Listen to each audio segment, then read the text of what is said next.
কি রে কামরুল, গত 3 মাস ধরে তুমি ম্যাচের ভাড়া দাও না? ম্যাচটা কিভাবে চলে তুমি কি বুঝতে পারতেছো? ভাই টাকা দিয়ে দিব, হঠাৎ করে কোম্পানিটা বন্ধ হয়ে গেছে তো বিপদে পড়ে গেছি। চাকরিটা হয়ে গেলেই সমস্ত টাকা দিয়ে দিব ভাই। আরে রাখো তোমার চাকরি মিয়া, তুমি কালকের মধ্যে ভাই সমস্ত টাকা দিবা, না হলে ম্যাচ ছেড়ে চলে যাবা, আমি নতুন মানুষ উঠাবো। ভাই আর একটু অপেক্ষা করেন, আশা করি ভালো কিছু হবে। অনেক জায়গায় সিভি দিয়েছি, চাকরি একটা হবেই ভাই। মিয়া 3টে মাস ধরে বাজারে টাকা দিতে পারো না, আবার তোমার জন্য ভালো কিছু হবে। ভাই হয় টাকা দাও, না হলে ম্যাচ থেকে বের হয়ে যাও। ভাই গত 3 মাসের সমস্ত টাকা আমি একবারে দিয়ে দিব, একটু ম্যানেজ করেন।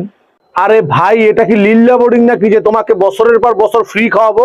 এসব এখানে চলবে না ভাই, তুমি কালকের মধ্যে বের হয়ে যাও। ভাই আমার কাছে কোনো টাকা নাই, চাকরি না হওয়া পর্যন্ত আমি কিভাবে আপনাকে টাকা দিব?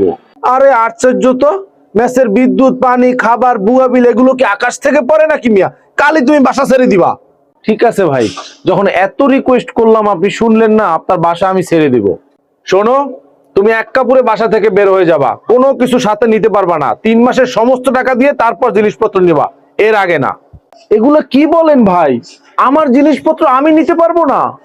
না পারবা না, সমস্ত টাকা পরিশোধ করবা তারপর তোমার জিনিসপত্র নিবা, এর আগে তুমি নিতে পারবা না। আপনার মতো নিষ্ঠুর মানুষের বিচার ওই আল্লাহ তাআলা করবেন। এত অত্যাচার একটা মানুষের প্রতি মানুষ করতে পারে না। ছি।